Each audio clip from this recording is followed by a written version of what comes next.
आज के परिप्रेक्ष्य में बात की जाए तो भारत का पुरातत्व विश्व का सबसे प्राचीन पुरातत्व है। क्योंकि राम की भूमि रही है, नेमिनाथ भगवान की भूमि रही है, ऋषभ देव की भूमि रही है। प्राचीन काल से मंदिरों का चलन चलता रहा।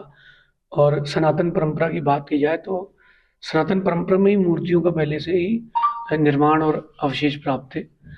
मेरा ये मानना है कि आज के समय में राजनीतिक चीज़ों को अलग करने करके अपन देखें, अगर अगर कहीं से कोई प्रतिमा जी या कहीं कोई तथ्य निकलता है तो फर्स्ट स्टेप ये होना चाहिए कि जो जिस दर्शन की है उस दर्शन वाले को दे देना चाहिए। अगर वो लेने तैयार नहीं हो तो फिर म्यूजियम आदि में रख देना चाहिए। अगर निकलता है तो रखना चाहिए। जैसे कंकाली टीका रहा, तो उस कंकाली जो वो टीका था, टीला, कंकाली टीले में भी बहुत सारी चीजें निकली और जैन दर्शन के बहुत सारे अवशेष निकले मथुरा के कंकाली टीके में, टीले में। तो अभी जो उस समय गवर्नमेंट थी उसको ढाक दिया। मेरा मानना है कि वहां भी खुदाई करेंगे, जो सनातन परंपरा के बहुत सारे अवशेष आएंगे, जैन, बौद्ध और हिंदू, इन तीनों के दर्शन की बहुत विस्तृत अपन को चीजें मिलेंगी।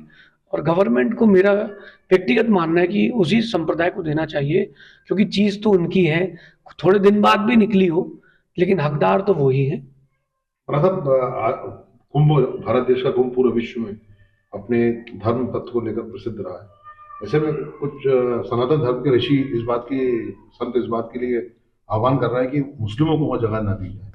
तो लगता है कि ये सही है या गलत देखिए, यद्यपि ये सांप्रदायिकता और जातिवाद से संबंधित प्रश्न है, फिर भी एक साधु की अपेक्षा से मैं एक बात बोलता हूँ कि जब कोई आपके धर्म में इंटरफेयर नहीं करता है तो आप भी ना करें।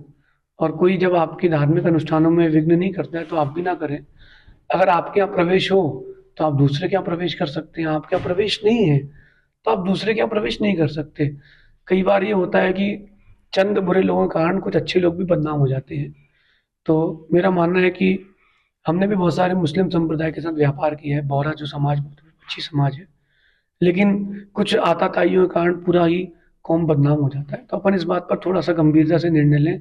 अगर विवाद हो रहा हो तो उस चीज़ को समाप्त करके चलो ठीक है अपन नहीं जाते, या एंट्री नहीं तो नहीं देते। अपना कार्यक्रम होगा तो अपन भी एंट्री नहीं देंगे। इजी गो में जो हो जाए वो काम कर लेना चाहिए, ताकि देश में सांप्रदायिकता ना फैले। क्योंकि छोटी छोटी चीज़ों में राजनीतिक होकर के देश का सौहार्दपूर्ण वातावरण समाप्त हो जाता है। मतलब आखिरी में जानना चाहते हैं कि जिस तरह से राष्ट्रीय स्वयंसेवक संघ के राष्ट्रीय संघ संचालक मोहन भागवत जी ने यह आह्वान किया देश की सरकारों से कि हिंदुओं को भी अब कम से कम 4 बच्चे पैदा करना चाहिए, आपको लगता है कि ये बात सही है? देखिए, मैं साधु हूँ, मैंने स्वयं शादी नहीं करी, मेरे बच्चे नहीं हैं और हम इन प्रक्रियाओं से दूर हैं। फिर भी देश के हित में बात की जाए तो अच्छे लोग जन्म लेंगे तो देश के साथ अच्छा विकास होगा। और गवर्नमेंट को ये रूल जो है कि कई जगह मैंने लिखा देखा कि बच्चे दो ही अच्छे, फिर आया बच्चे एक ही अच्छे, अब आगे बच्चे ना हो तो अच्छे। तो ये बात बड़ी गड़बड़ है। अब मेरा ये व्यक्तिगत रूप से सबसे कहना है कि अगर आपने शादी की तो आपको संतान को जन्म देना चाहिए। पहले के लोग थे वो शादी करते थे और संतान को जन्म देते थे।